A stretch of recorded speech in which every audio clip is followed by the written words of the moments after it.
keys to becoming a leader. Keys to becoming a leader. This is for housewives, students, mechanics, clerks. This session is for nursery workers, for politicians. It's for kings. This session is for secretaries. How to become a leader. Leadership is very, very complicated. Most of the people who we call leaders are really not leaders. The problem is, if you don't know what something looks like, you can't tell it when you see it. I just said something important. In other words, if you don't know what a leader is supposed to be and look like, you can never ascertain when you saw one.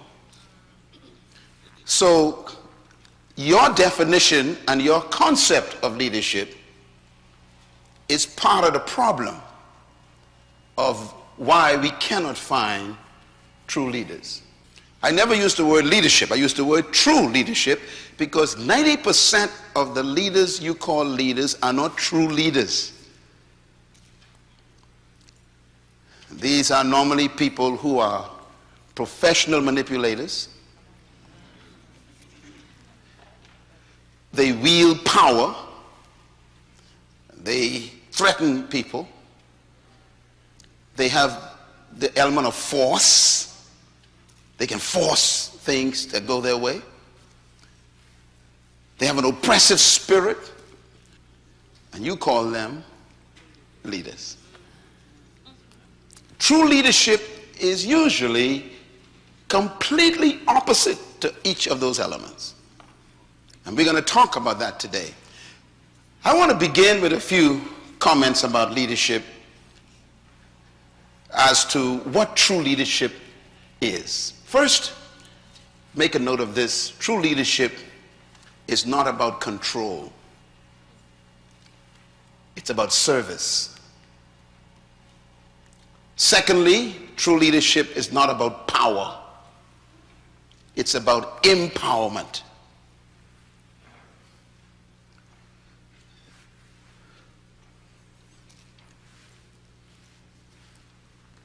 Most followers would say about their leader, that's a powerful person. Well, you just exposed the fact that they are not a true leader.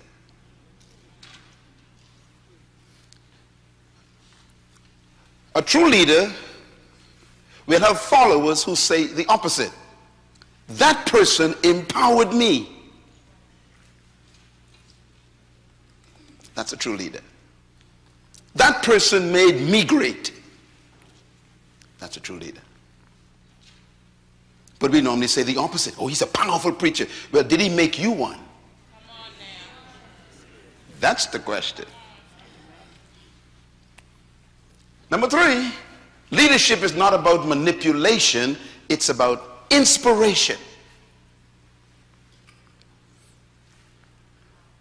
Inspiring people is the highest form of true leadership.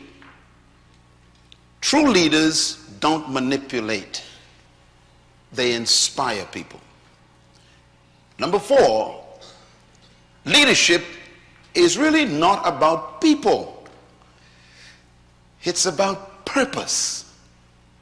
I will explain all of these in this session. In other words, true leadership is not about trying to find people to follow you. True leadership is discovering a purpose that you commit to pursue. So leadership has more to do with you pursuing something than you pursuing people to follow you. True leaders, therefore, do not seek followers. And number five, true leadership is about becoming more than doing. You know, most people that we call leaders, we describe them as doing great things. But a true leader is more about a person becoming something they discovered about themselves. They are becoming it. And in the process of becoming themselves, they inspire other people.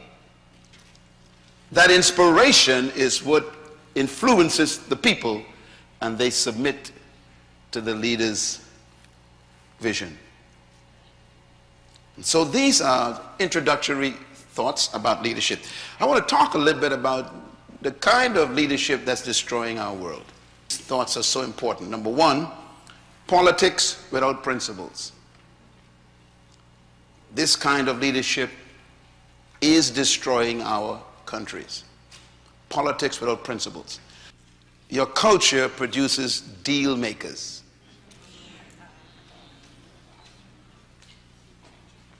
So you will compromise your principles to please some people. That's what you produce. Leaders who compromise their personal principles to please groups of people. Therefore, you are no longer a leader. You are automatically being led. This is your problem. The second leadership that will destroy us is pleasure without conscience. Third, wealth without work.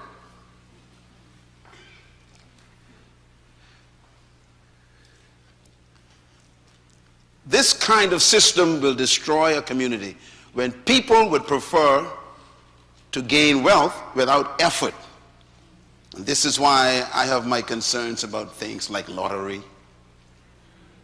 gambling, because what you've developed is a culture of people who want something for nothing. You're destroying your country.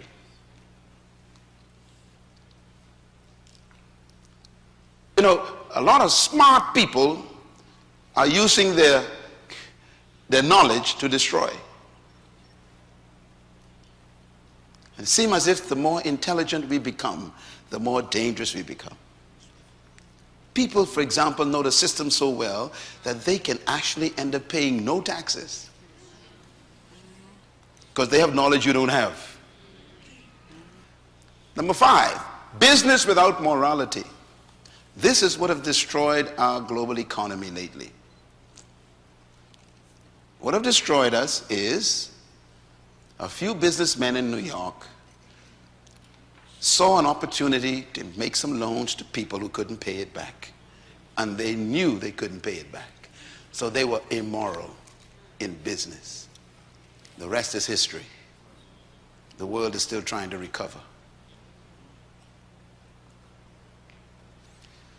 And number six, science without humanity. It's good to have scientific advancement, but when you do not regulate that with conscience and humanity, the science can destroy. You know, they developed a pill that can destroy a baby in the womb if you don't want the baby. The pill can actually dissolve the baby.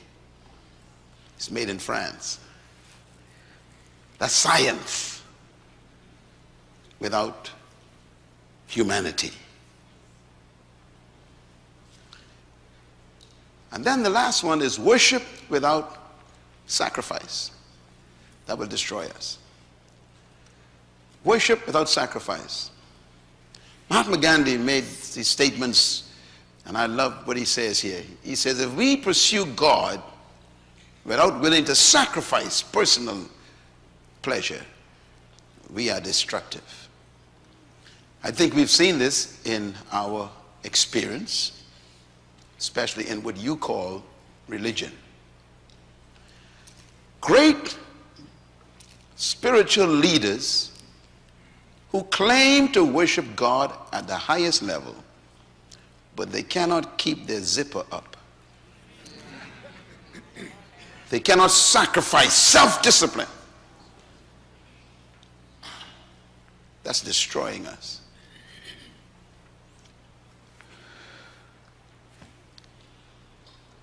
We need to listen to this list every day. Listen to it. Let it talk to you. And then measure your leaders against it after you measure yourself against it. Don't ever believe that a politician is a leader. Don't ever believe that.